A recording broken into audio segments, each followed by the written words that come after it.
নমস্কার, জিজনা স্যার আপনাদের সকলকে স্বাগত। আমরা নতুন একটা ভিডিও নিয়ে আবার চলে এসেছি। মন সংক্রান্ত যে কোনো রকম সমস্যা সমাধানের জন্য অবশ্যই আমাদের সাথে যোগাযোগ করুন। আমাদের নম্বর ডিসক্রিপশন বক্সে পেয়ে যাবেন। আচ্ছা দেবলীনাদি, একটা প্রশ্ন ছিল, সুপিরিয়রিটি এবং ইনফিরিয়রিটি কমপ্লেক্স কি কিছুভাবে এই রাগের সাথে সম্পর্কিত? অবশ্যই সম্পর্কিত। তার কারণ এই যে কোনো ধরনের কমপ্লেক্স, সেটা সুপিরিয়রিটি হোক আর ইনফিরিয়রিটি হোক, তারা আমাদেরকে বাঁধনে বেঁধে রাখে, মুক্ত হতে দেয়। তো যখন আমরা মুক্ত হই না, তখনই আমাদেরকে বিভিন্ন ভয়ে আমাদের অন্তরের মধ্যে দানা বাঁধতে শুরু করে।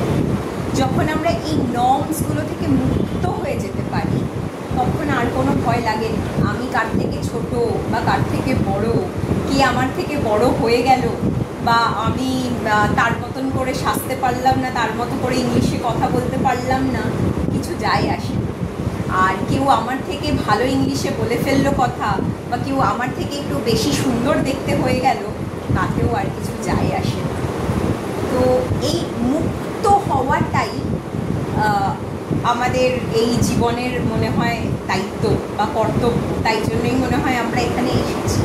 এবং যখন আমরা এগুলো থেকে মুক্ত হতে পারি না, তখনই কিন্তু রাগের উদ্রেক হয় শরীরে আর মনে, তাই না? তো কোথাও না কোথাও এই কমপ্লেক্সগুলো থেকে আমাদের মনের মধ্যে ভয় জন্মায়, আর এই ভয় থেকেই রাগ জন্মায়, যে ও আমার থেকে কেন বেশি, বা আমি তো ওর মতো হতে পারছি না।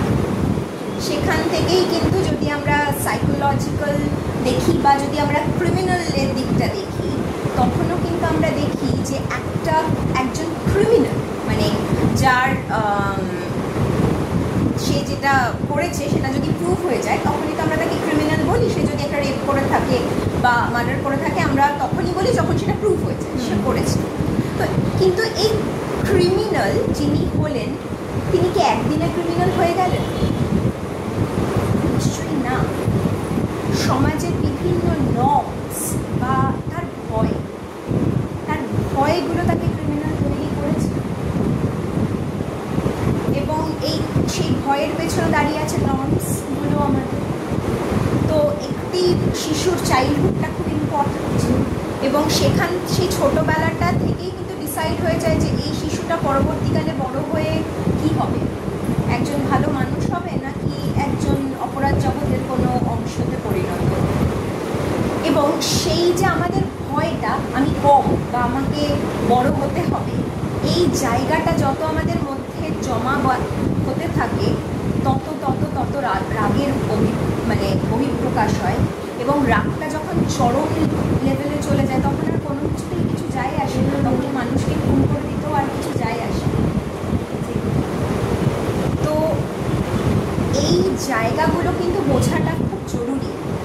এখন আমাদের সমাজে বিভিন্ন রকমের ক্রাইম বাড়ছে। এখন না, একদম পুরাতত্ত্ব কাল থেকেই কিন্তু সবই চলছে, কিন্তু আমরা কি তার নিরিখে ঢুকতে পারছি যে কেন সে ওটা করছে? এই জন্যই মনে হয় আজকে আমাদের দেশে রিফর্মেটিভ থিওরিটাকে নিয়ে অনেক বেশি কথা বলা হয়, বা আজকে কারাগার বলা হয় না, এখন যেটা বলা হয় সেটা হচ্ছে সংশোধনাগার বা কারেকশনাল হোম। কিন্তু তার পেছনেও কিন্তু বিভিন্ন নর্মস লুকিয়ে রয়েছে। এই নর্মসগুলো থেকে যেই সুপিরিয়রিটি বা ইনফিরিয়রিটি কমপ্লেক্সটা তৈরি হচ্ছে, সেখান থেকেও কিন্তু রাগের উদ্রেক হচ্ছে। আর রাগ আমাদের যদি শাস্ত্র বা আমাদের পুরনো বইয়ের কথা বলি, আমাদের কালচারে, সেখানে কিন্তু এই রাগকে আগুনের সাথে তুলনা করা হচ্ছে। কেননা রাগ সব কিছু পুড়িয়ে ফেলে। তখন মানুষের যখন, এটা আমরা নিজেরাও দেখি যে জ্ঞান থাকে না, যখন আমাদের অ্যাকচুয়াল রাগটা হয়, আমরা যে কাকে কি বলে দিচ্ছি আমরা বুঝতেও পারি না, বয়সের আন্দাজ থাকে না, কোনো কিছুরই আর আন্দাজ থাকে না।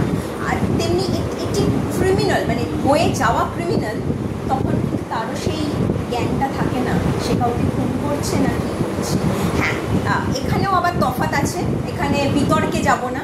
আবার কিছু লোক আছে যারা কিন্তু খুব শ্রুড মাইন্ডে সেগুলো করেন, তার ব্যাপারটা আলাদা। আমরা সেগুলো এক ধরনের সাইকোলজি, সেটা নিয়েও আমরা পরে আলোচনা করব। কিন্তু আমরা আজকে কথা বলছি একদম হার্ডকোর রাগের ব্যাপারে, ঠিক আছে, রাগের অন্তর্নিহিত নর্মসের ব্যাপারে। তো কোথাও না কোথাও আমরা যদি এই নর্মসগুলো থেকে, কমপ্লেক্সগুলো থেকে মুক্ত হতে পারি, তাহলে আমাদের মনে হয় যে রাগটাকে আমরা আমাদের কন্ট্রোলে আনতে পারবো।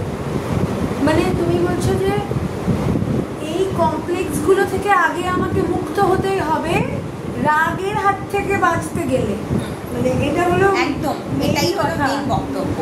কমপ্লেক্সগুলো যত আমরা মনের ভেতরে রাখবো, জমাবো, তত মনে অভিমান বাড়বে, রাগ হবে, এবং ওর মতন হতে পারছি না বলে রাগ হবে। তখন আমাদের ছিনিয়ে নিতে ইচ্ছা করবে সেইটাকে, কম্পিটিশন তৈরি হবে, রাগ হবে, এবং সেখান থেকে কিন্তু বিভিন্ন রকমের ক্রাইমও তৈরি হয়ে যায়।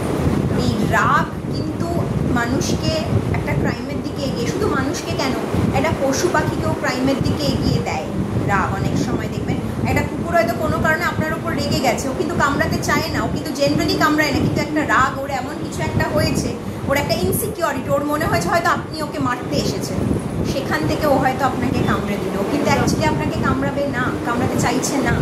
তো এই জিনিসগুলো কিন্তু আমাদের মাথায় রাখতে হবে এবং প্রশ্ন করে করে নিজের কমপ্লেক্সগুলো থেকে মুক্ত হতে হবে। তার কারণ মুক্ত হলেই আপনি অ্যাকচুয়াল আপনার অন্তরের সাথে যুক্ত হতে পারবেন, মুক্ত হলেই যুক্ত হওয়া যায়। আর যারা বেদান্তে বিশ্বাসী তারা অন্তরের প্রবেশ করাকেই ব্রহ্ম দেখেন। তাহলে আপনি যখন এই সব কিছু থেকে মুক্ত হবেন, তখনই কিন্তু আপনি সেই ব্রহ্মের সাথে যুক্ত হতে পারবেন। তো এই ব্যাপারটা নিয়ে একটু ভাবনা দরকার, আমরাও ভাবছি, আপনারাও ভাবুন, এরকম আলোচনা চলতে থাকুক। আজকে এই অবধি থাকুন।